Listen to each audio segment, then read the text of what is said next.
City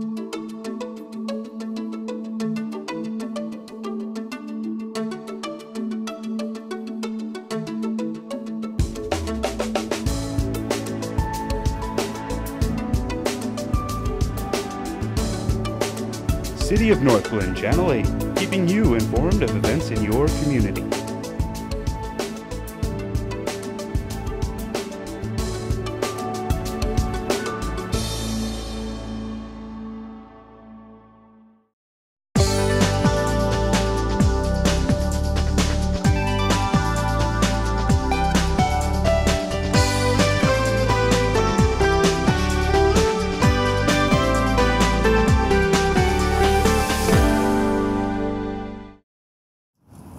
Good evening, everyone, and welcome to our April 16th City Council study session. Joanna, would you call the roll, please? Mayor Dodge. Here. Mayor Pro Tem Escobar. Here. Councilmember Sowers. Councilmember Legge. Councilmember Downing. Here. Councilmember Brown. Here. Councilmember Whitman. Here. Councilmember Duran-Molica. Here. Councilmember Wilford. Here. Okay. Our first topic tonight is the Sustainability Program Update. You want to open it, or is Brooke just going to take over? I'm actually going to have Brooke introduce it. Planning Director Brooke Svoboda. Well, I was going to have Angie and Becky come up. Why don't you all come up? So we'll all come up and I'll just Let's how that works out. see how that works. I'm not going to say too much. So Becky and Ashley, Becky is the project manager and Ashley is the deputy project manager. And so we have Angie here tonight from ICLEI, and we'll do the formal introductions here in a second. But we've been working on this for a while, and we wanted to just sort of give an update to the City Council on where we're at and what the next steps look like, because they're going to start involving you guys. All right, with that, I'll Thank you, Council, for hearing our update tonight. This is an update on the Northglenn Sustainability Work Program. We started this process back in November with Angie Fife, Executive Director for ICLEI, Local Governments for Sustainability, and her team, which also includes EPS. Some of you are familiar with EPS, Economic Planning Systems. And basically, the purpose of tonight's meeting is to, as Brooke said, just give you some background on what we've been working on so far, and then also what you guys can expect as next steps from us. And then we would also just be looking to see if you have any feedback as far as the mission statement that the sustainability team has come up with, along with the high-level goal areas. And Angie will probably talk more to that specifically. So with that, I'll turn it over to Angie. Great. Thank you, Becky. Thank you for having me here tonight. It's an honor to be here in front of the council, and I appreciate your leadership. I know that sustainability has been a part of your work plan, so congratulations to all of you for putting this on your agenda and the agenda of the city staff and the citizens here. I thought I'd take just a quick step back, even though it's on your work plan, to talk just briefly about why a city embarks on a sustainability plan. A sustainability plan is really a journey. There is really no end point to sustainability. It's an opportunity for a city to increase its social equity and economic and environmental conditions within your jurisdiction.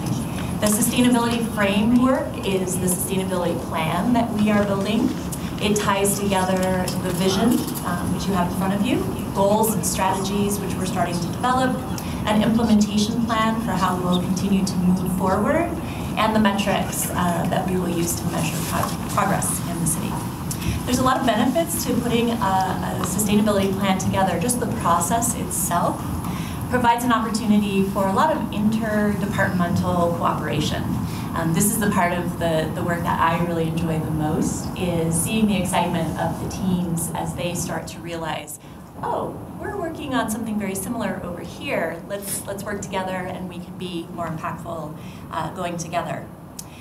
It really allows for us to identify what is already in place, and we certainly found this as we started working with the City of Northglenn, that there is already quite a bit going on in the area of sustainability. We did an audit of your documents, we did interviews with staff, and we found over 100 items that are already underway in the city towards sustainability in that economic, environmental, and social space. The transparency, I think, that this brings to your work because there's a lot of public engagement that will go along as you continue on your sustainability journey, and it really helps the citizens understand really the why and the meaning of what you do in your municipal operations. Yes, we know you collect garbage, but why? And what is that greater meaning that city services bring to the city residents and businesses? So I'll talk a little bit about the process.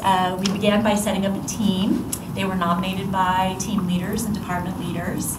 And we looked at other examples of cities who are working on sustainability. There are, as you can imagine, hundreds of communities that are putting together sustainability plans, some that have had sustainability plans in place for some time. I mentioned we reviewed the documents, we interviewed staff. We started out with a survey where we asked staff how they felt about sustainability, and we found that 72% of them said that they were enthusiastic about sustainability. The 28% that weren't enthusiastic said they really didn't have enough information to know about sustainability and whether or not they were enthusiastic about it or they were neutral about it. So we'll look forward to surveying again as we complete our work here to see how that has increased. I mentioned that there were already a number of sustainability initiatives in place.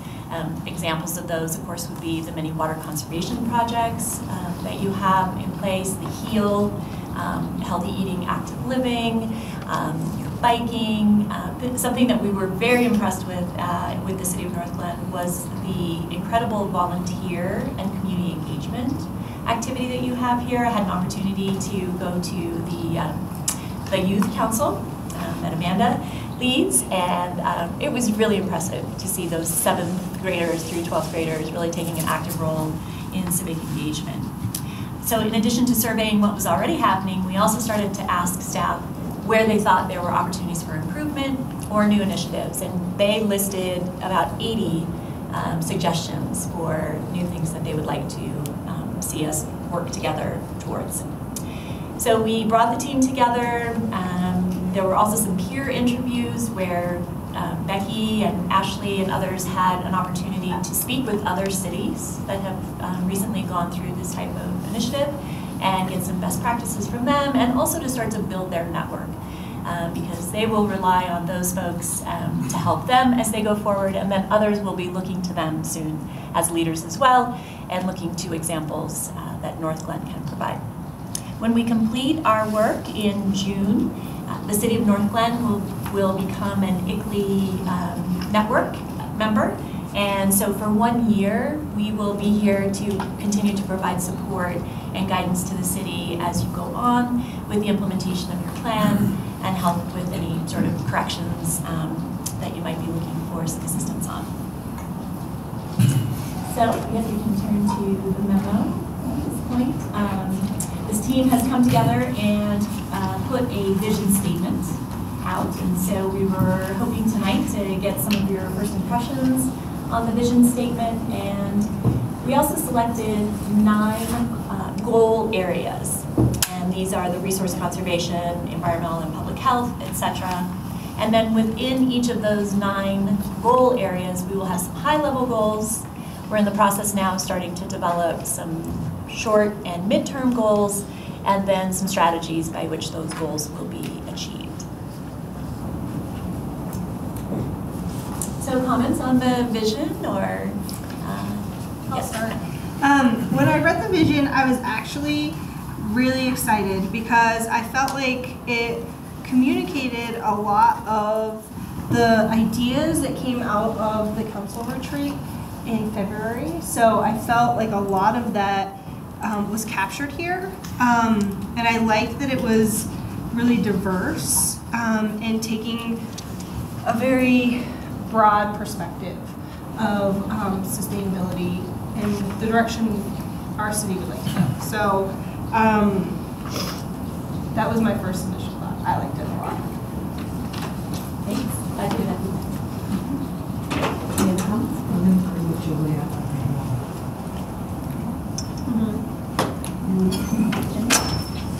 I'll just echo previous comments. I think it's really nicely laid out. And I agree with a lot of the high-level goals, and I'll be really excited to see some of the different tactics and suggestions for implementing them, because they're broad because they're goals, and I think that there's things that we can all agree upon. I do have a couple of questions. One, will you be coming back to us in June once the study is completed and there's a final document? Great. Okay. And then will the overview of the full staff study, as well as the best practices document based on other cities and conversations, be included in that final document?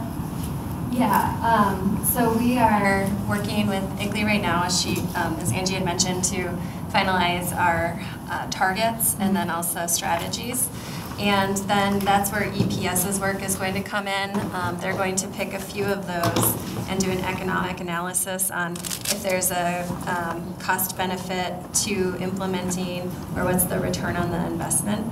So we'll be actually coming back. Our target right now is May 21st to present some of that information as far as what the return on the investment could be on some of these items.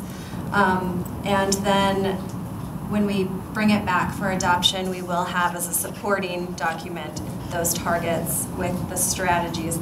They're just possible strategies, so we're not committing to them, but we're sort of creating a framework for what we can investigate looking into to achieve those targets. Great. I think this is fantastic, and it's a really awesome start. Thank you. I have a quick question. Can you go tell me a little bit more about what you see as the Sustainability Advisory Board? What does that look like? Yeah, we of course will want to begin with the internal facing group, but this would be an external facing group. So the Sustainability Advisory Board could consist perhaps of someone from the Youth Commission, or a couple of folks from the Youth Commission. It could be businesses, other residents that you would like to bring in. It could be set up as a formal board and commission established by the City Council and appointed by City Council based on recommendations from staff. That's the way in which some cities will set up a Sustainability Advisory Board. Others choose to go a little bit less formal than that. We kind of like the more formal boards and commissions if possible, because we feel like it gives people who volunteer a bit more of a commitment, that they really feel like this is an important role that I'm playing with the city, and they tend to take that commitment a bit more seriously than if it's a volunteer sort of informal. And what were we kind of thinking for Northglenn? You guys have any thoughts? Oh. I think we would look to you guys a little bit for Yeah, we don't have a formal recommendation at this point. Okay. But definitely would welcome your feedback about how formal we want to make that. Okay. I agree that this is fantastic, and it really does include much of what we talked about at our retreat. And forgive me if this is a dumb question. Is there a place for safety? Because I feel like it kind of fits and weaves in and out of all of them, but I didn't know if it could be a separate, or if that's not the place for it. I don't know. Great question. We could weave it in, for example, transportation. We could look at safe routes to schools and safe biking and ped access and that sort of thing. Certainly under, open space, access to parks, safe access to cross streets, that sort of thing. Safety at our events, community participation, how do we get feedback on public safety types of issues. So yeah, we can definitely take that back to the team and ask them to be thinking about some of the goals, short, midterm goals and strategies, and weaving that in more explicitly. And I just wanted to touch base on that. In addition to sustainability, we have an emergency operations plan, and we also have a hazard mitigation plan, which identifies natural disaster events and responses to that. Right. And in fact, when we had our last our internal stakeholder committee, we started touching on like emergency response for hazardous materials and where does that fall into this as well. So we have other existing documents on the shelf as it may be, and also plans for when we do have activities. So I would suggest that if there's something specific you have in mind, it would help. It might be helpful for us to figure out how to make it fit. I think what was coming up as I was reading this was the presentation by the chief recently.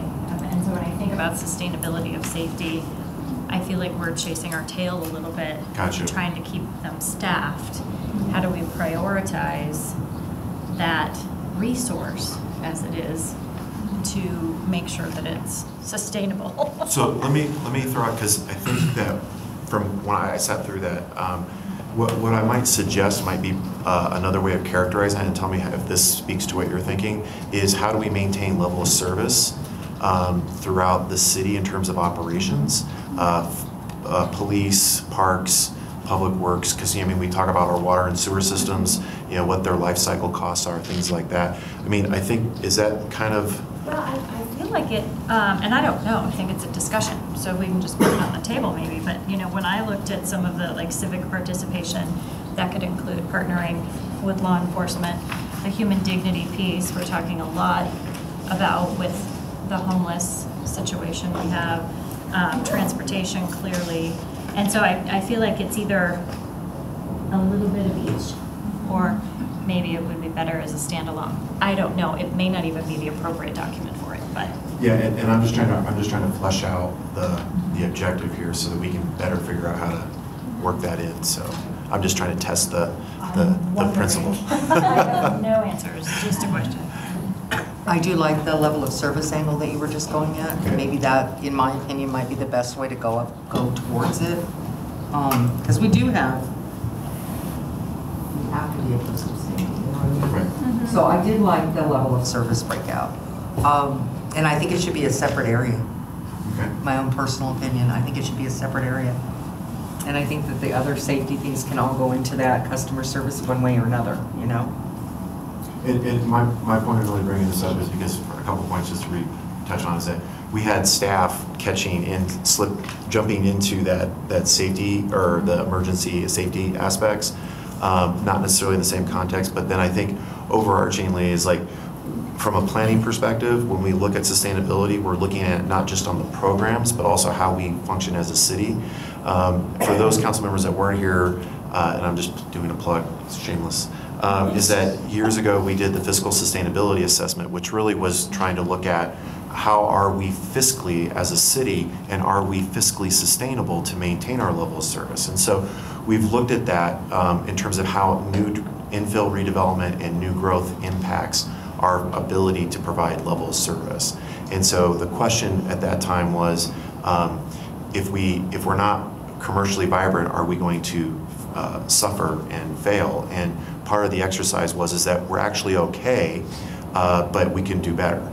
And so what we're really trying to do here is, if we can take that part of this, and that's the CBA aspect, is we're really going to start folding that into this bigger overarching conversation. So I just wanted to put that in there for those that may not have been aware of that. So I think going back to what you said, I think I see it differently, level of service versus customer service. Those aren't the same things, right? Correct.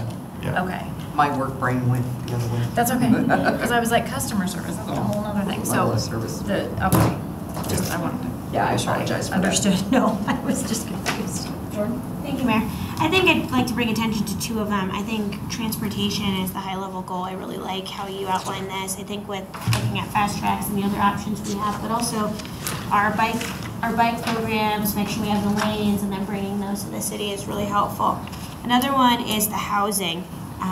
And I know Councilmember Wilford had really spoke to affordable housing and that being a priority of ours. And I think that however we look to do it, whether it's an increase in fees somewhere, or we had talked about maybe taxation of marijuana, or however we're going to do, that this still remains a high-level goal for us. So I really appreciate having both of these in there. I did see that today. I found that very interesting in some respects, because they've got so much. Denver has decided that they're looking at putting in a higher tax on marijuana and things like that in order to fund affordable housing.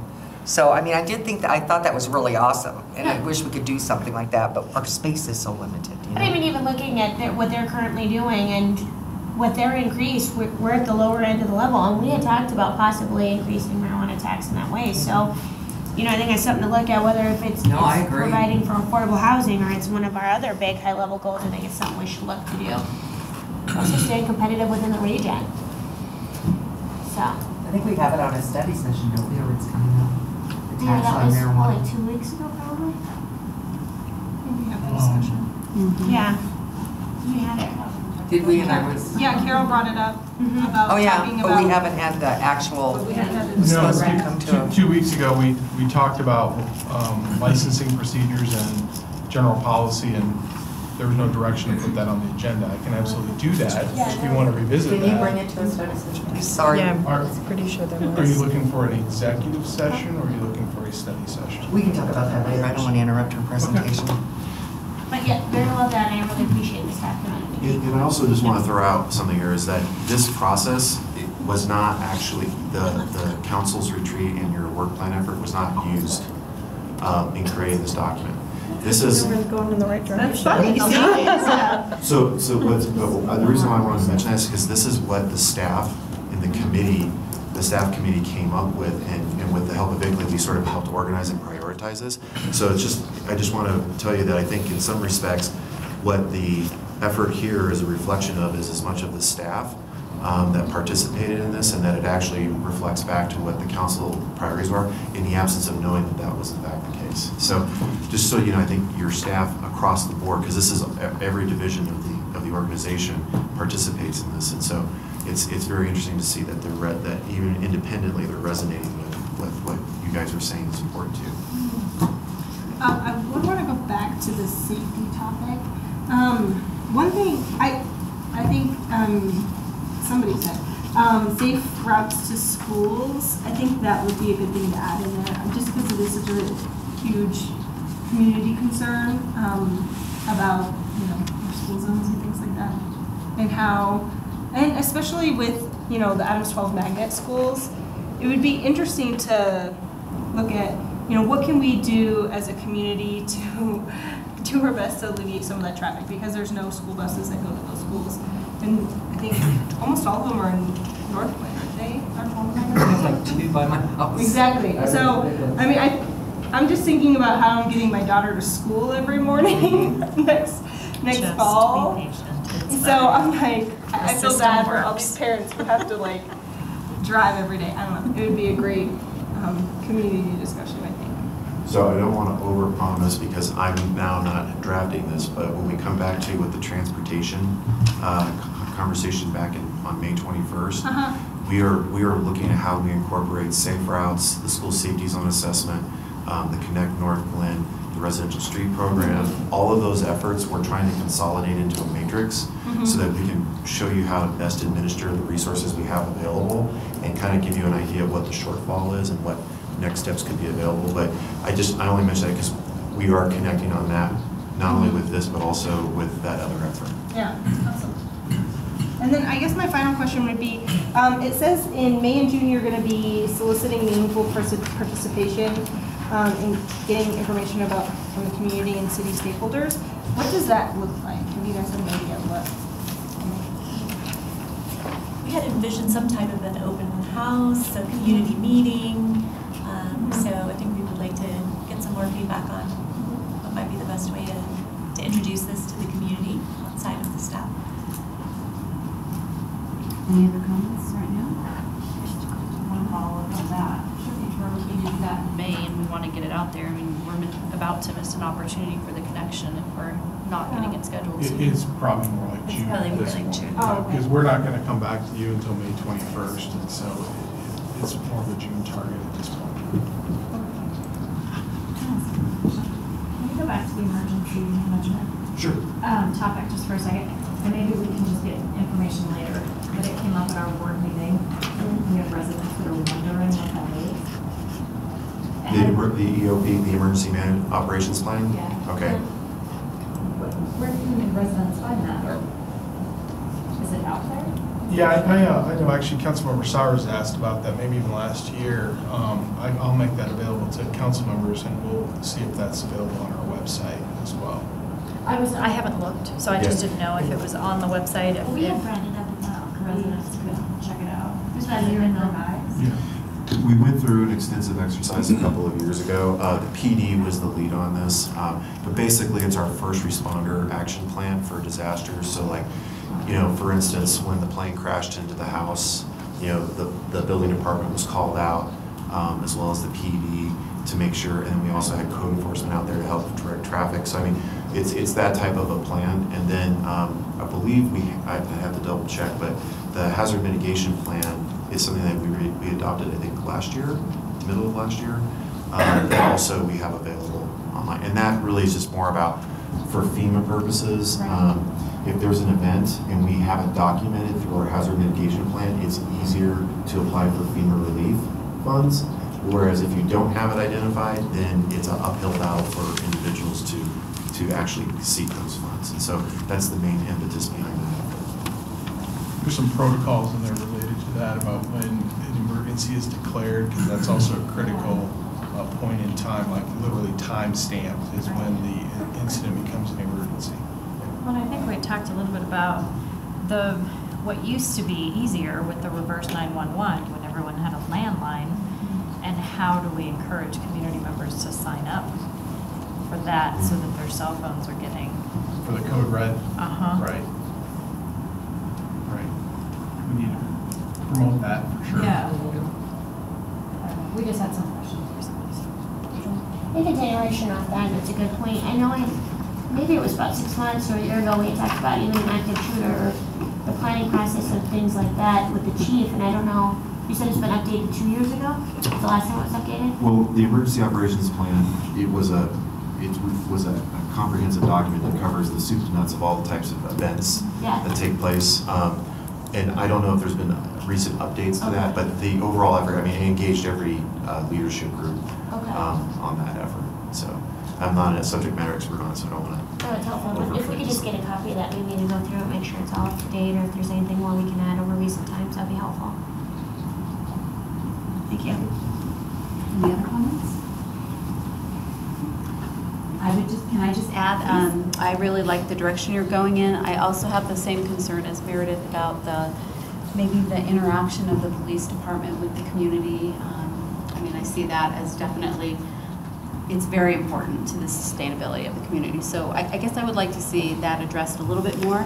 And I am wondering, I know you have a whole area dedicated to the sustainable economy, but I'm wondering, because for me, that's very much a part of a vision statement that I would think of. So I'm wondering why you maybe chose not to include that in the vision statement.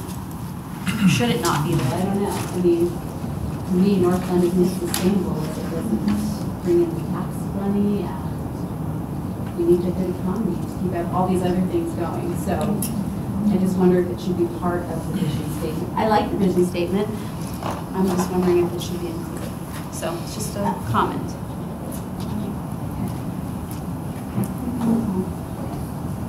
Thank you very much for having us. Oh, that's it? That's our job, yeah. Wow. The 21st, where we talk about the targets that are the more quantifiable numbers that we're attaching that will basically lead us to those high-level goals. So that's how we'll track it. So knowing that that's the end, does anybody have anything else they wanted to ask? Okay, all right. So I just throw out there that part of this exercise is the cost-benefit analysis, and just to kind of give you an example, switching portions of the fleet from fuel to electric. How do you do that? Is it economical? Are there other options? What types of vehicles would be appropriate? What others wouldn't? So that's just one example of things that we might be looking at with the CBA. And I think how many do we have identified to do? I think we'll come back with probably about 6. 6, yeah. So. Great. Thank you, Angie, for joining us tonight. Thank you. Okay. And we'll move to our Northglenn Arts and Humanities Foundation funding update. Michael Stricker, I see coming forward.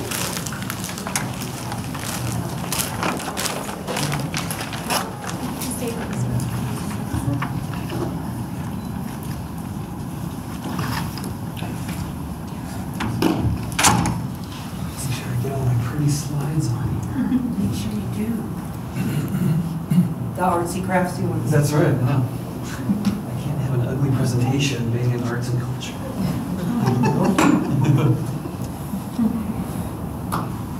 It's slowly warming up. Well, thank you again, Mayor and City Council, for having me here tonight to update you on the additional or the increase of per capita funds. I wanted to start out with a hearty thank you on behalf of the Arts and Humanities Foundation and the Cultural Programs Division of the city. Thank you very much for supporting what we do.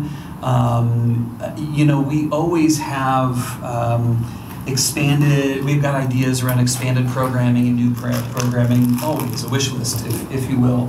But there's always a lot to consider. There's the availability of the calendar, there is personnel requirements, what the market is doing, and additional funds is always the question. So because of that approval in February, we're going to be able to actually start taking care of some things on that wish list. So thank you again.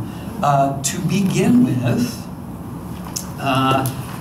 the original per capita, or the first dollar, the $1 that was budgeted, I wanted to point out, will continue to support these long-running programs that you see here. Those budgets will largely stay the same, except for the Northglenn Players and the Academy, which we will talk about in just a moment. So why we are here is this additional $1 per capita. It was like Christmas in February. The NHF and the city staff have approved the allocation of the additional $1 per capita into 3 main areas. So as you can see, there's existing programs, new programs, and public art. All of what I'm going to talk about is still work in progress.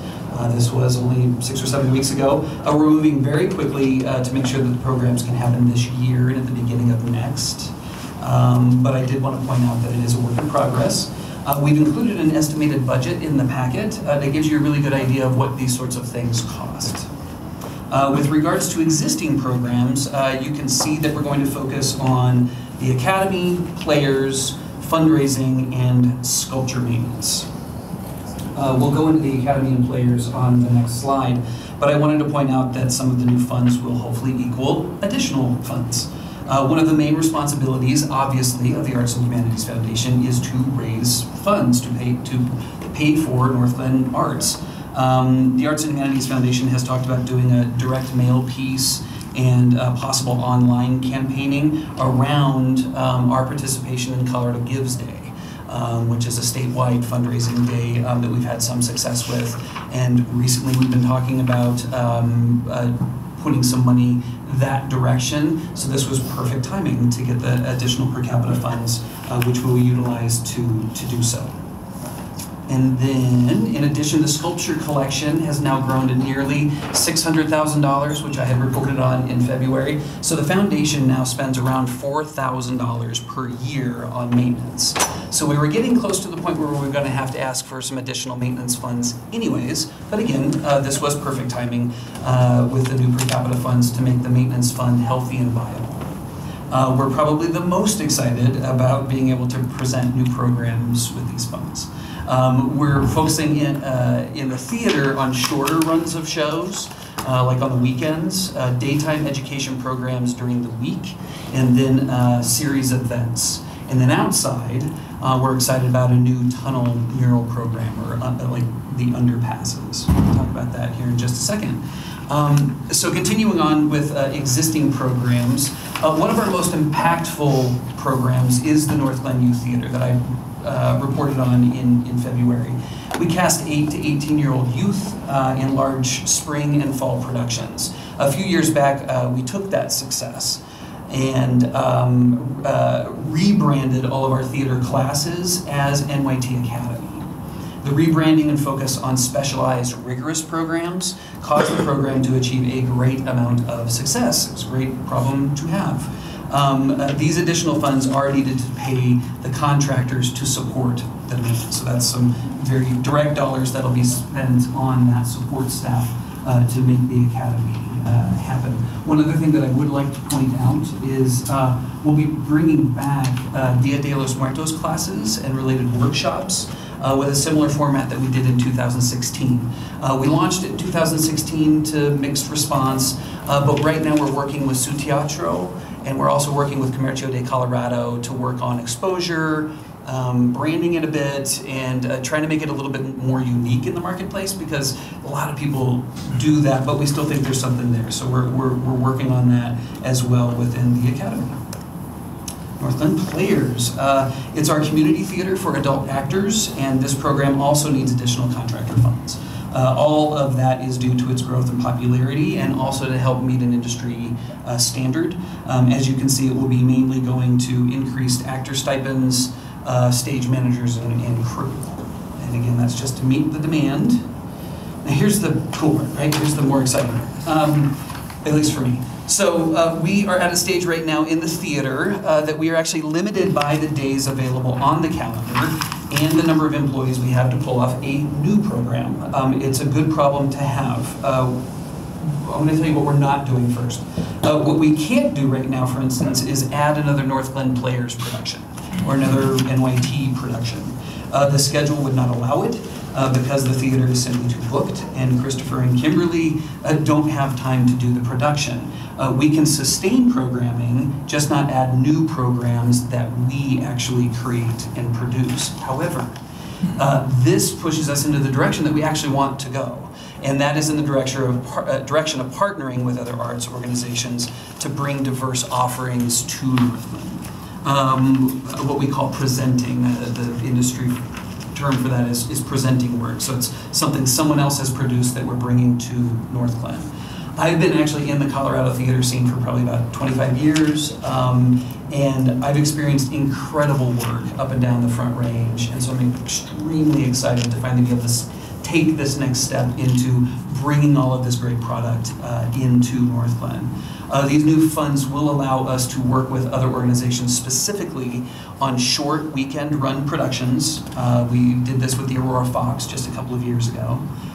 Daytime performances or workshops for schools, and series events like a dance or concert series, probably in the fall.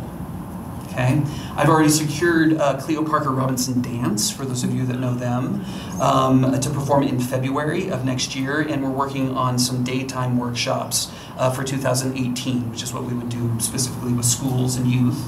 We'll also be bringing in a show from Su Teatro Cultural and Performing Arts Center.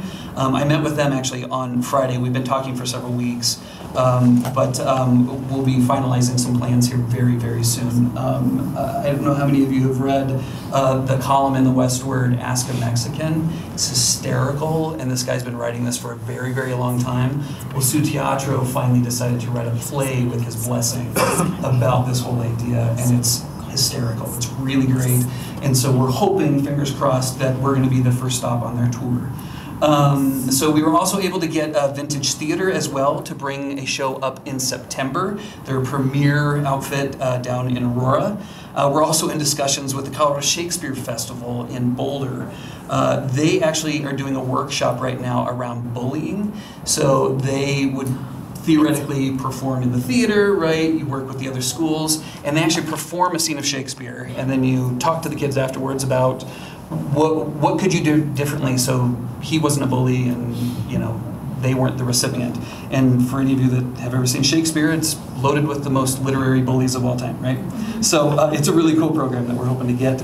We're also talking to Theater Spree Asia and Toto 2 Theater, Boulder Ensemble. There's a lot of organizations that we're talking to right now. All of these organizations are based in the metro area. They are SCFD funded, so it's really important to us to partner with them on that level. So it is very, very exciting. The Tunnel Mural Program. So this is not a proposal. I just want to give you an idea. There's a plant seed here. Now that we're nearly done with the Webster Lake Promenade sculpture project, Native Grasses, which I hope you've all gotten to see, it looks great. The NAHF is ready to move forward with our next big project, big public art project. For several years now, we've been talking about working outside of the medium of sculpture and looking at murals. So almost our entire collection is sculptural. We do have the mural that's actually in the skate park, which is really, really cool. It's in the bowl where the skaters are, and it was really cool. We pulled that off a few years back. Muraling has become very popular. It's a great way to represent the identity of a space or a city, and can greatly help with vandalism and making certain public areas more welcoming. A few cities along the Front Range, like Denver and Fort Collins, they've been doing this for decades. More recently, Thornton has started doing it as well. It's a vibrant and contemporary form of public art that we'd like to try in our tunnels. So specifically, we're talking about underpasses. Okay, I'm working with Tom Carlson actually in code enforcement. He's really interested in this program because, as you may know, he spends a lot of his time working on vandalism and all of that. So he's on board, and so I'm working with him to kind of create this program. Just don't let him do anything. Oh, really? You know that? Okay. You make sure I tell him. I said that, no painting for him. I will. I won't either, because that's not my expertise either. But I'm also working with Thornton as well in information sharing, especially because they're running a program that's similar now as well, and for a possible collaboration down the road, since we do share some tunnels with them. So we're looking at a few different locations right now, and what we would do is bring a very specific plan to the City Council when we've settled on a prospectus, a location, and an exact proposal. But that is a big focus for the Arts and Humanities Foundation right now, specifically with these new per capita funds. So we're really, really excited about that. It's almost done. I did want to point out that everything, again, that I'm presenting right here, it is not permanent. We haven't signed an agreement yet. We're getting really close. We've been putting this together fairly quickly, but we feel very, very confident about the structure, the organizations that we are already working with. And as we always do, we will continue to focus as we are putting together these plans, both on the arts and humanities side and on the city staff side, is that we're making sure that we meet a community need, that we focus on diversity, inclusivity, community reach, and accessibility as well. And we want to assure that the product is both affordable and of high quality. And so that's one reason why we have kind of out of the gate here really focused in on these partner SCFD organizations. All right, so thank you. That's sort of my quick update on what we're doing with per capita funds. Do you guys have any questions? It's amazing. So excited. I would like some more information on the murals. I have a friend of mine who is an artist in California, and they're doing 17 miles of just street art all over. Yeah, oh, wow, yeah. He's been working on it for a couple of years, but it's beautiful. Yeah. And I would like some more information on that, because I actually talked to him about vandalism and stuff like that. Do you have to keep going back? What happens when it's vandalized and stuff? So I would like more information on it. Absolutely, and we'll definitely bring more information when we make the proposal. But just to give you a quick idea, you know, thankfully we do have these neighboring cities that have a very, very long history with it, and there's a few different routes to go. Where we're leaning is to do an actual commissioned work, meaning it's not going to be sort of a community-based project, because those do exist out there, but those are really more for temporary walls. When you kind of have kids coming up and painting and all that kind of stuff, it's a really cool way of doing a mural, but they're less permanent and they don't help vandalism at all. Okay. What tends to work is when you commission an artist, someone that has legitimately done this for a long time, and work with an actual committee. So we would do it similar to our other projects, where we would bring in citizens and council members and, you know, make sure that it's a diverse group to come up with what is the idea for this, what are they proposing, that kind of thing, and to come up with something impactful so that it is something that the community is proud of. It tends not to get vandalized. And then we would, of course, throughout the process, make sure that we build in a maintenance budget for it as well. And that's where, right now, the foundation and staff are focused on starting with underpasses, because they need it. That, like, even for instance, if we picked this tunnel back here, it's a little scary. And we have a lot of people coming from the RTD stop, right, now to food truck and those kinds of things, and we want to make it as inviting as possible. Plus, what's nice about it is because it is so contemporary and it is still a fairly new art form, we're not plastering it up on I-25 for everybody to see every day, because there's some people out there that still may not be their cup of tea. So that's why we want to kind of start out with the underpass, see how that goes, see how the community warms up to it. But yeah, so those are kind of our ideas right now. He asked him to do a celebration of the 50 years all the way down that tunnel.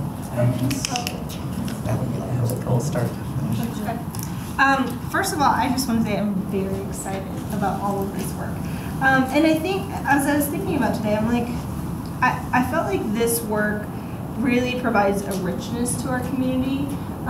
That, not saying that we don't love everybody in the city, but I feel like this really provides, just that, connectivity within the community, and that's why it's so important that we continue to do this type of work. I am very excited about the murals too, as other people have said.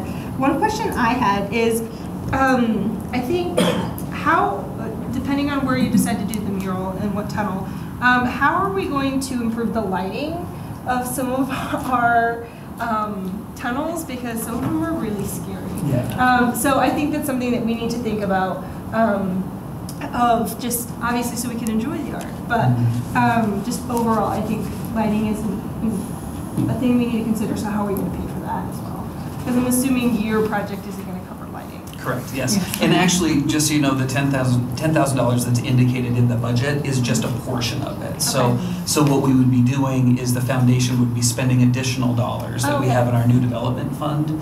It's an excellent point. And what the foundation and I are really focused on right now is let's tackle the first project as something that is totally doable. Let's start out with something where it's literally, let's clean up the tunnel so it's really nice and clean, put down the mural, see how it goes, start getting that public input, start seeing what the experience was for the foundation, because we're still a volunteer board and then it's basically me. And then as we can then build on to that program, absolutely, we would love to do things that are more structural as we go into other potential mural projects. Because I'd also like to see the mural, as they continue to, spread across our city, I'd like to see a really strong, maybe city theme communicated across it, something that's really unique and tells our story.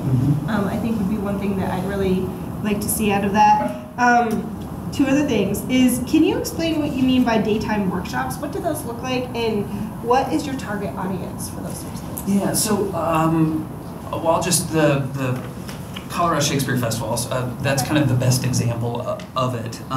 So essentially we go out and we hire them to bring their product there, and what happens is we schedule it during the day, Monday through Friday, and then we partner with schools, and then we open it up to the public. We actually do provide a huge amount of service to homeschoolers. Here at the center, NYT, actually, we have a fairly high average of homeschool kids. So we would focus on them, and then we would focus on the schools that are in our immediate area. The target's actually really specific. We just make sure that we're doing it at a time that the schools are available to come on. Okay. Yeah. So for instance, we would do it at never late in the afternoon, because that's always when the kids are kind of spent and they're headed home anyways. 10 a.m. tends to be kind of a sweet spot. We would maybe potentially, depending on what responses we get from the schools, we can even gear the actual program towards what they're studying or what they're reading, that kind of thing. Okay, one last thing. Sorry, Jordan. I'm taking all your time. I am going to put a quick plug in, and I don't know if your organization would do this, or maybe this is more of a Parks and Rec thing, but I'd love to see an art walk event one day in our city, or that kind of event. I know off of Kennedy, where we have our sculpture park. I see it every day because I drive by it. And, I just feel like it would be great to have an event like that in Northglenn. So, final plug. I'm done. Thank you. I just have a quick question, point of clarification on this document. So I know how some of them are listed by date that you had these events take place, but some of them don't have dates on them. So are these events to come? Oh, no, so that is actually, those are all things that have happened within the last 10 years. Okay. So none of them are necessarily upcoming. That was just a way to tackle what are some of the culturally diverse things that we've been doing for the last decade, just so that you guys were aware. So the ones that you have upcoming are the ones listed on these, correct? Correct, yeah. So on that other document, there's things like travel films, which are ongoing. Yeah. All of those programs are specifically ongoing. That was just kind of calling out things that we've done in the past. So is there a possibility that maybe we can get some of these prior events back? I mean, some of them have been done in 2006 or 2008. They would be nice to see them come back. I think a lot of this is, I know Councilmember Escobar had talked about it too, just a lot of the different cultural events that we didn't realize we've had, or maybe I just don't remember them taking place, that it would be awesome to see them come back. Well, and actually, it's a great point. And maybe some of those you're referring to are some of the summer concerts and that. Or just some of the dance workshop classes that I just didn't realize we had, but prior that we could bring back. I'm sure it wouldn't be. You bet, absolutely. Yeah. And with regards to the summer concerts, that's really what we're looking at for this fall series. We're not quite sure if we're going to do dance or concerts, but you know, it really is ongoing. We're always trying to look at a diverse offering, and so absolutely, folks do come back. Yeah, in addition, I know we had talked about it too, is just seeing a lot of these events, so I really appreciate your willingness to bring these back, especially with Su Teatro, and I know I put you in contact with Cleo Parker, but I think they have some great programming from Denver. They can obviously come to Northglenn and be on the touring bus, which is fun. Yeah, and I've actually known Cleo, I've known her for decades, and I'm ecstatic about getting them. Yeah, that was my first phone call, and they were on it, so I'm really, really excited about getting them. Yeah. And then one last thing, Mayor, sorry. When it comes to the mural projects, is there any way that we can do like a call for proposals or different things to get diverse art in? And then it kind of ties into your idea of doing like an art walk or so on and so forth by having that opportunity to bring just different artists. I know there's a gentleman, he's on the on your board. He does a lot of art in the community. I know that he's reached out to be able to possibly do some sort of piece for the city. That it'd be awesome to see something like that come into fruition. Yeah, so on this first project, we would definitely do a call for entry. So what we would want to do is not determine the theme. What we would probably put something in the prospectus about, we are trying to tell the Northglenn story on some level, right? So what we would do in that prospectus is just then open that up, just like we did with the native grasses thing that we did, the promenade or art on parade. And what's great about that is it casts the widest net. So that we really get people all around the country. It could be local, it could be somebody like Jay. And actually Jay is on the foundation, but he has recused himself from all of this so that he can apply. So he hasn't been part of the planning of this or anything like that. So there's no conflict of interest. But so he can apply down the road. But yeah, that's how we would want to do it. Is to let the artists be artists and let them tell us, you know, how would this visually work, and then we just get to sit back and go, that's the one we want. Yeah. So that's a great idea. Thank you for that. I'm sorry it took us 3 years to make this actually happen. We've been talking about it, but I'm really excited to see what you pulled together in just a few weeks. Great programming. And then just to kind of piggyback on the art thing, it is one of those events that we talked about pulling together, and we kind of decided on a couple other events. So it'd be nice to see it. I think we talked about some blending a little bit of art and wine. There was a chalk event, so maybe in the future. And Marketplace has been one of those that we've talked about. How do we move people over there and kind of get some traffic? So with everything happening there, that might be a great thing for the next year or two. Yeah. Any other comments? I think NAHF is doing a great job with the programming dollars, and definitely one of my things was chalk art. I love that. I think it's awesome, but I think maybe it would tie in better once we're actually doing some things at the Marketplace, when that's starting to pop, and then we've got things that people can actually go to the movies and go eat. But I love that, so that's always on top of my list. But I think you're doing a great job. So thank you very much. Well, thank you guys very much for having me. Thank you. Thank you, sir. Thank you. Yeah. Our next item is the new citizen relationship management system. Bob, it's only payback. I didn't even look at the pink in the mirror back.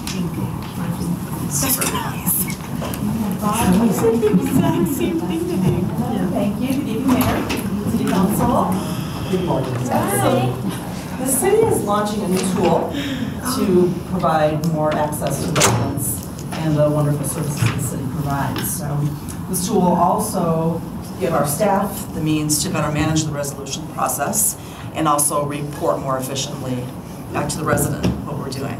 So while Bob sets up, just want to give you a little bit more information. The CRM is called Access Northglenn, and I'm pleased to announce that the mobile app is now live. It's downloadable free through the iTunes App Store and also through Google Play. Just have to key in the keyword of Northglenn. This provides an easy way to ask questions, report an issue, and also give feedback to the city. And we think it's a great way to reach our largest age segment, which is 25 to 34-year-olds. Before I get looks from anybody, this is actually a great tool for all ages. So, I love it, I'm in. The CRM will be accessed to the new city website, which we expect to launch in about 6 weeks. Mayor Council. So there's 2 ways to interact with the CRM. One is through the website and their web portal, and the other is through their mobile app. So it will be a page that will be integrated into the new site. And the way it gets you into the CRM is based on topics, and each of the departments came up with the topics that are their most common questions and requests that they get. And so you can browse, you can search for something. If you're looking for pothole, over here is the most requested items. That'll change as the system gets used. We also have topics here. So typically, some topics just give information like this page. That's less common. Generally, what you'll see if you go into a topic is you'll get some information, but then you also have the ability to make a request. And so the system allows you to enter a request. If it's a topic that asks for a location, it'll bring up the map and ask you some further information to fill out the request. So I've got a test topic. The topics get assigned directly to an employee who's ever responsible for that.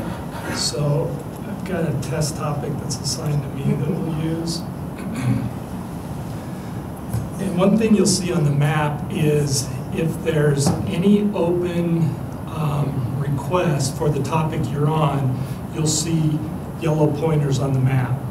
And that's useful because if I'm going to identify some graffiti here, I can see that there's already an open topic. Maybe somebody else has already reported it. So I can select my location, or you can enter the location. You put in the date. Maybe I saw this on Saturday. You can put in a description. It's on.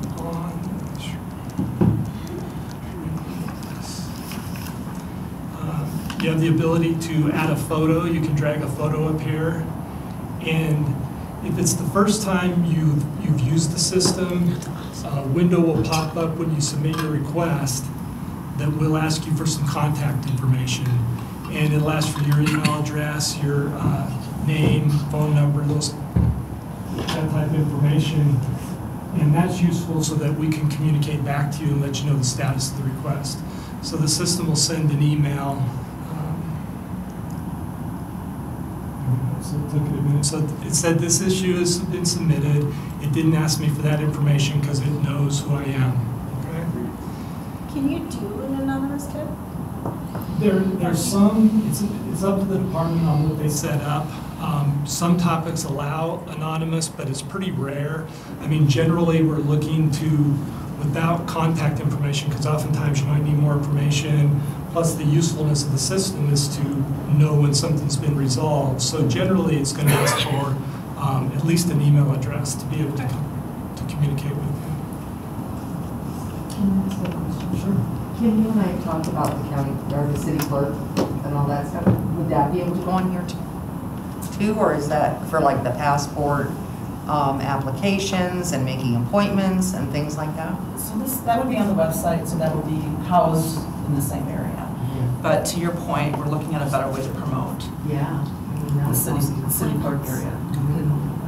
Absolutely. And this is the initial list of topics as we met with departments. That'll probably grow some, so there probably will be some added as we start getting more traction with the system. So you can view that email that you get, that confirmation email, will allow you to change the username and password set up for you if you want something different. You've got the ability to track your requests here, so it shows this is that issue that I just put in, here's some previous issues. If you can communicate back and forth, so in this topic I put in, or this request, or the employee asks for some more information, you can respond back here and provide additional information. Once you've received an email letting you know that the issue is resolved, you'll have the ability to fill out a short survey to rate the experience, how it went for you. That gets sent to the employee and department head. So that's how it interacts on the web portal side of it. If you look at the email, how it interacts with your email, when you get a new request, you're going to get a confirmation, tells it what your issue is. You have the ability to ask for further follow-up or more information. You can simply just reply to the email. Whatever's put above that line will be logged with the case. So you've got a central place where if that employee's out that was working on it, somebody else takes it over, all the information is logged in the same place on the case. You can also click on the link and it will take you into where you can add your additional information there or a follow-up question. Yes, ma'am. So, kind of a follow-up question to what Julie was just asking. On the public-facing side, if I submit a complaint, a code enforcement issue, can a citizen see any of that, or is it all blocked? No. Nothing is public-facing. Exactly. Okay, and this goes back to that a lot of times residents don't even want to submit a code complaint on the current website because they don't want their name associated, so hence then they call us and then we submit it. And I'm still fine doing that. I think that goes to the point of if there's as minimal information as possible that is required, I think that's really important. Yeah, and I think the distinction there is anonymous versus confidential. So we don't want people to be anonymous with us, but we will keep their information confidential. But I think publicly that communication as to what the purpose is of capturing their email address, what the importance is of that just kind of creates this account is important, because I know we hear that and we get it, but I'm not sure that a resident understands the difference between anonymous and confidential. That confidential, you could turn it in and we don't share the name. Your email address is how this gets populated. I think there just has to be some communication, otherwise some people might not use it. That's the point of the promotion of it, to message that. Yeah. Make that clear. And there's a number of other things besides just code enforcement. There's sidewalk issues or snow or just questions. There's general questions that people can ask too. So there's other ways besides code to enforce it. Mobile app for my snowplow. So employees can do the same thing as well.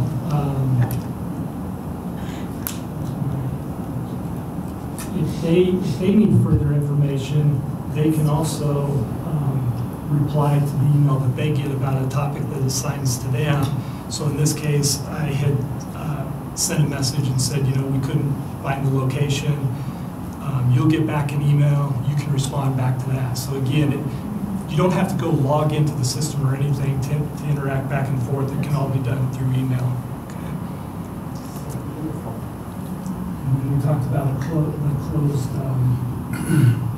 So then the other nice feature is the mobile app, and as Kim said, you can get that from the App Store. It's available now. So there's a number of things you can do. We've got a mobile version of the website that you can get to if you're on the app. Soon this will be our new website. We've got a contact phone list. These are all the public numbers that are used by the city. It makes it easy to call if you need to contact somebody. The knowledge base takes us back into a place we were on the website. You can enter something to search for. Here's the most requested topics, and then we can browse topics that are available. So if we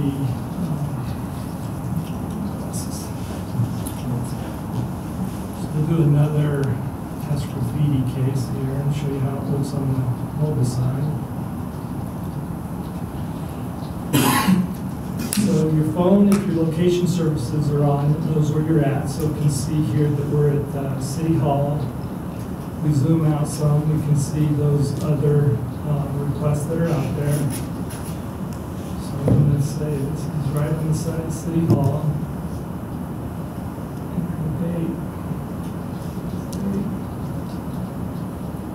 Add comments.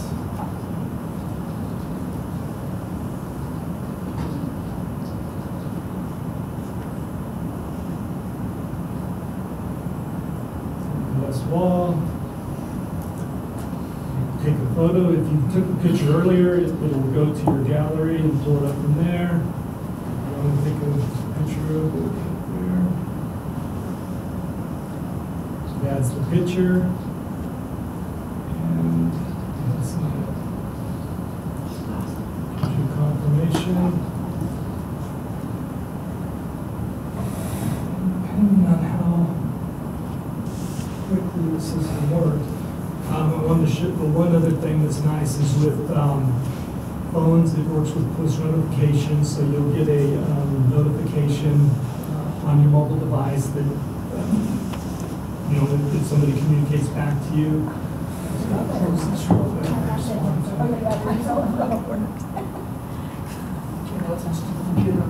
Thanks. I love that you can order another trash cart too.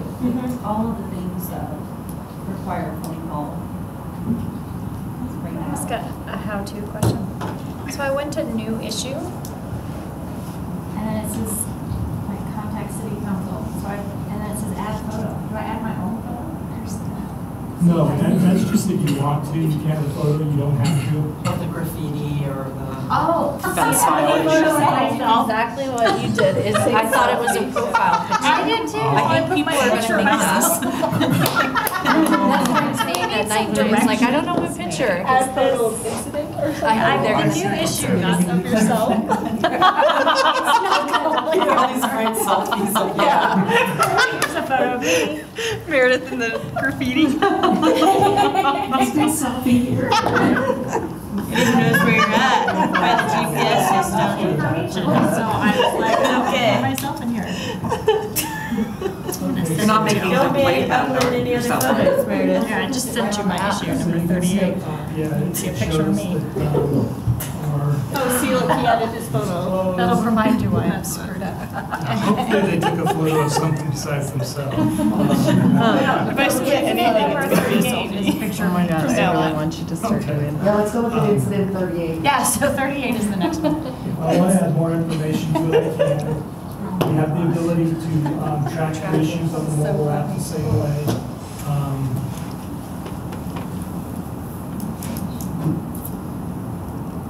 The issue didn't occur. Yeah, these are only my issues. Oh, That's really easy. You actually. So you just did it live. He can't see her issue. Yeah. Oh, nobody. Oh, no, I can see my own. Nobody. Sorry, I got a little excited about the app.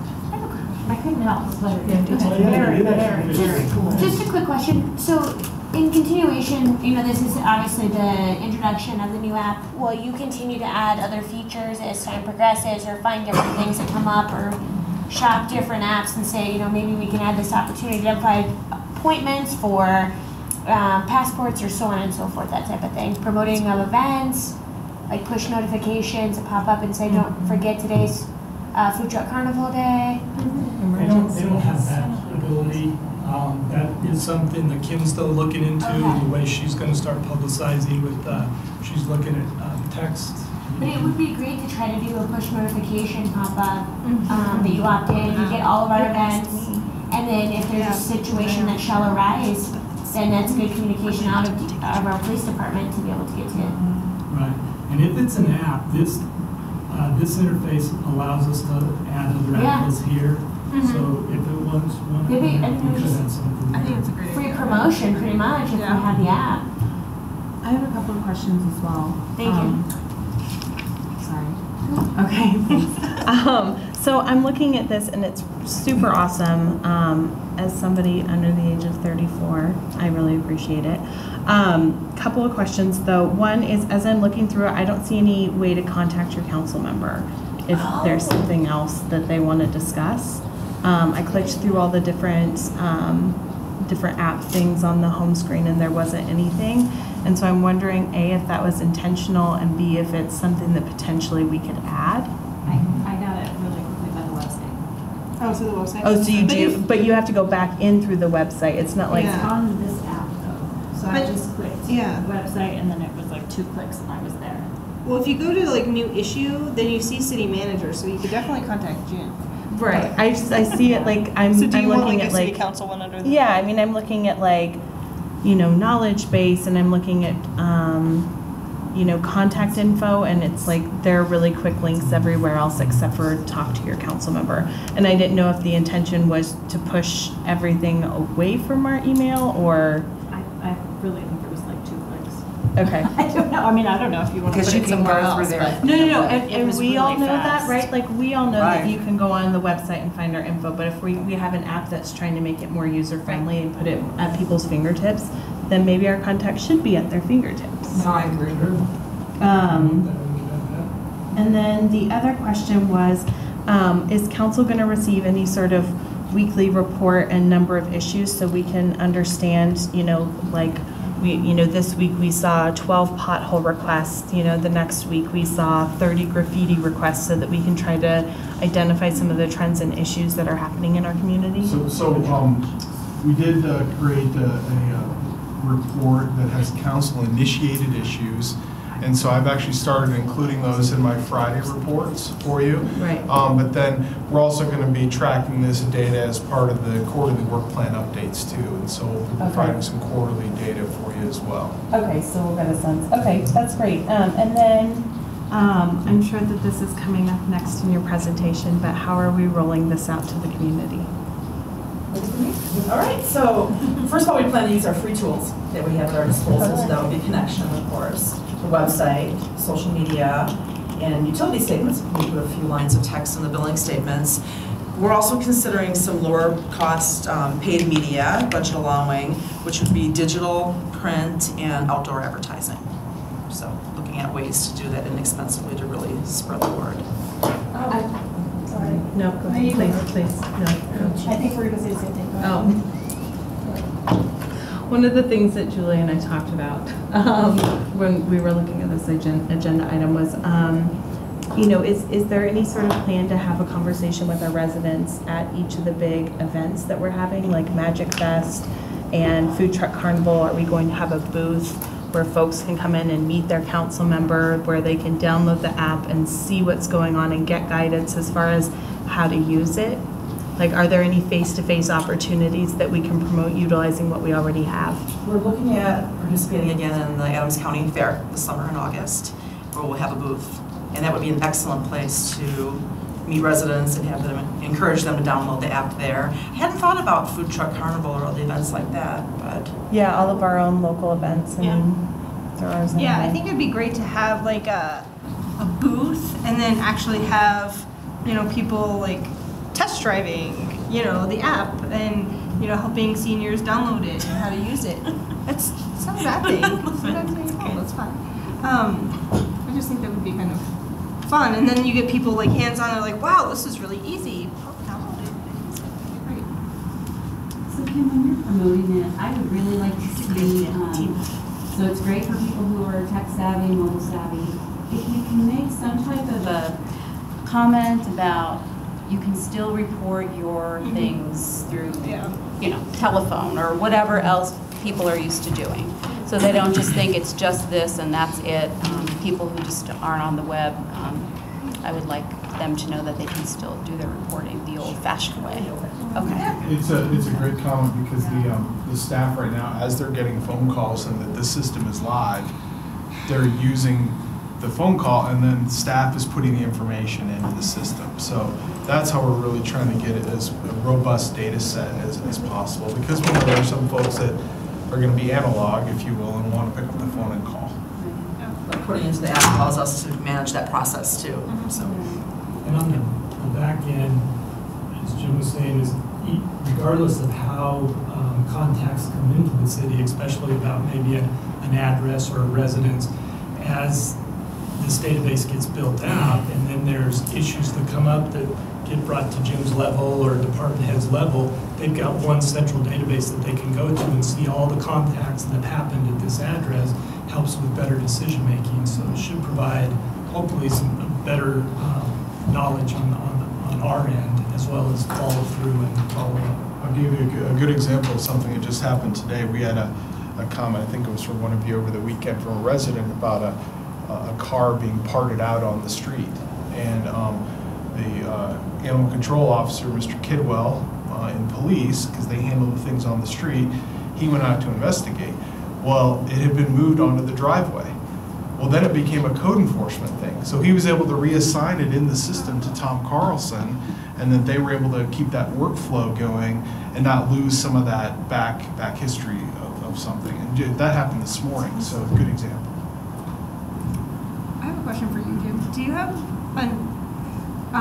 are there concerns on your end about how many additional requests or incidents people may be reporting and your team's ability to kind of keep up with them? Are you guys concerned about that at all? Not really, because I think that's, that's what we basically want. why we're here, right? That's what Is we to want, provide yeah. those services. So, Yeah. no, I'm actually really excited about it because we're going to have really good data now, whereas as before, maybe individual departments had their own kind of databases going. And really, this grew out of the need to replace the code enforcement system. And rolling it out citywide for basically the same cost as what we were paying for just a code enforcement system, I think it's going to work really well. Yeah. Seems cool. Awesome. Comments? Thank you. Jim, I was wondering if you are going to have a preference, if we should be sending our things to this or just regular email like usual? Or both? Well, however you want to do it.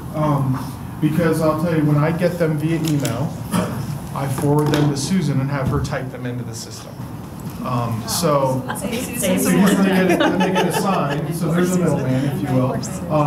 But I also do that council-initiated report. So if you put it in there directly, I'll see it, and ensure that we're following up appropriately. So I think the key benefit too is going to be hopefully save some of your time by, as residents get used to this, referring them to the system, and then having people enter it directly too. Thank you. You guys have anything else? No? Thank you, we're excited. Awesome. Are all the kinks out of it? Yeah, I didn't notice anything. They mentioned a couple kinks before, so just to make sure. I like it. Yeah. Thank you so much. All right, and our last topic tonight is the historic preservation update. Mr. Svoboda. Thanks, Bob.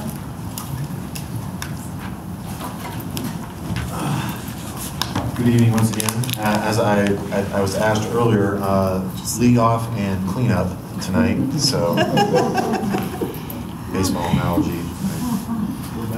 I'm not a baseball fan, that's why Jim was giving me comment here. So,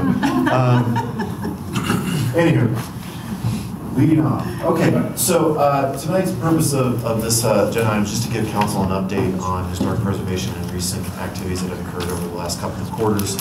I want to point out that not mentioned in the memo is a few years back we actually adopted a historic preservation ordinance which set up the ability for us to start this process that we're now talking about today. And in essence, it was really to sort of help reinforce what the Historic Preservation Commission has been doing with the one historic resource we have now in the community, which is the Stonehawker property, also known as the Thede Farmhouse. So with that, last year, through working with the SHPO, which is the State Historic Preservation Office, which is also known as the Colorado Historical Society. So if you hear Colorado Historical Society, SHPO is more or less one and the same operation. But in August of 27, we became a certified local government, which I will go into a little bit more detail, but in essence enables the Historic Preservation Commission to apply for grants that otherwise they would not be available to on a non-competitive basis, which means that we don't have to put local match into. And additionally, it also opens up for resources with the SHPO to help with partnering and developing design guidelines and other efforts that we may undertake in the future. Jenny Wolford is our commission's ex officio, and Joyce Downing is the commission chair. In 2018, the planning division took over the secretary duties as Joyce Alfetis retired. Did I get that right? I say it right. Alfetis retired, and so the planning staff have stepped in to also help with some of these recent efforts that we'll cover in a minute. With the CLG designation, there's a couple of requirements that we have to comply with every year. We have to do an annual report, and in that annual report, we provide meeting minutes, the agendas, as well as any actions that the commission takes. One of the things that we have to do is we have to have a qualified set of commission members in order to be eligible for the CLG that have actual background in either architecture, engineering, or something related, planning related to historic preservation. So with that, this year we've hosted a couple of things. We did the State Historical Fund CLG training workshop, which was actually fairly well led, and that's sort of our kickoff for our commission members. And then also we had grants awarded for commission staff or commission members to actually attend Colorado Preservation Week, which is an annual preservation conference that happens every year. It's actually one of the most widely attended in the nation and is hugely popular. It gets everything down to how do you fix a window, to regional planning, to historic tourism, and how that actually is a component to actually the vibrancy of not only local communities but regions and states. So with that, one of the things that has been on the commission radar for a long time is the St. Stephen's Church, and we have been working with the church members there to put together a nomination for determination of historic eligibility, which essentially is a fancy way of saying we'd like to nominate this for historic designation. We are currently in the process of moving that forward. The SHPO did recognize that this property would be eligible for nomination. Then we also in February held a workshop, which was not just for Northglenn Commission members, but also for the area region, and actually was fairly well attended. I sat through the first half of that and was really surprised at how many folks we actually had attend that meeting. I can't remember, I think we might have even had not wonderful weather for that either, and we still had a reasonable turnout. Also, we've been working on an issue that, as some council members may be aware of, but there's a rising issue about ADA accessibility. And in historic preservation, there's a thing called reasonable accommodation, in which if we don't have a historic resource that's ADA, non-ADA accessible, you can have alternative means and methods, which is typically informational packets that describe what the historic resource is and things like that. So we've been working with the Historic Commission on putting together some of that paperwork. The building itself is not ADA accessible, and one of the challenges that you have with historic preservation is that if you alter the structure in such a way to make it ADA accessible, you may actually detract from its contributing nature, which could affect its designation. And so that's why the reasonable accommodation. And also we've had, not just with historic properties, but with existing commercial businesses, ADA accessibility issues. So this is a rising tide that we're trying to get in front of and be proactive about. Moving forward, I want to talk about what we're looking to do with competitive and non-competitive grants through our CLG designation with the SHPO. First, we have the St. Stephen's Church, in which we're looking to apply for a non-competitive grant up to $10,000 to actually do the historic assessment for the nomination. The next step beyond that would actually be a formal nomination, which would fall into a competitive grant. We're also looking at to advance a study for the Desert Estates to strengthen a future potential district designation. What I'd like to point out is that Colorado is the first state that has a mid-century mod National Landmark District, which is Arapahoe Acres down in Inglewood. Also Arapahoe Hills, which is over in Littleton, is the second mid-century mod National Landmark District in the country. So there is a precedent for this type of work. And for those who don't know where DESA is, it's off of Huron Route approximately 99. There's about a 3-block, 4-block in, and about a half a block down subdivision that is mostly comprised of about 1,200 to 2,000 square foot mid-century ranch style houses that we believe might actually be a real opportunity for designation.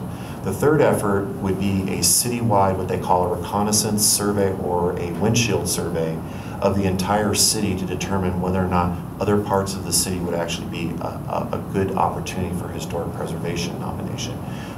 When the EIS was done for I-25 and also for the North Metro project, the first and second filing of the Northglenn subdivisions were actually considered potential nominees because they were the first part of suburban development in the Mountain West and the Regional West as sort of this is what the atomic future family is supposed to look like. And so those would be potentially other opportunities moving forward. So with that being said, I also want to just quickly mention that the HPC, the commission, also works with the Historic Preservation Foundation, and they participate in a number of events, which I'm sure you're all too familiar with. So getting to the last page here, I want to just point out that we are looking at specific grants. Currently, the commission gets $5,000 a year from general fund for their current operations, which they typically use toward the Geek House and specific events, and I would defer to Joyce for more details on that. But as we move forward, we'll potentially be looking for future asks, depending on the timing and the sequencing of these other current 3 efforts that may fall into the time horizon of the end of 18 into early 19. So from a budget purpose, we may be coming back to the council to be looking for a request for a local match. We'll also be working with the Historic Preservation Fund to also partner with them in terms of optional fundraising opportunities for that as well. So with that, I'll open it up to any questions you guys may have. Questions for Brooke? And or to the 2 members if I had missed anything as well. It was a great summary, yeah. So we got a lot going on. Just wanted to give everybody an update on that. Thank you very much. Thank you. Thank you, folks. Thank you. You said I printed out all this paperwork about grants and questions. All right, so did you say adjourn? Yeah. Okay. You said adjourn already?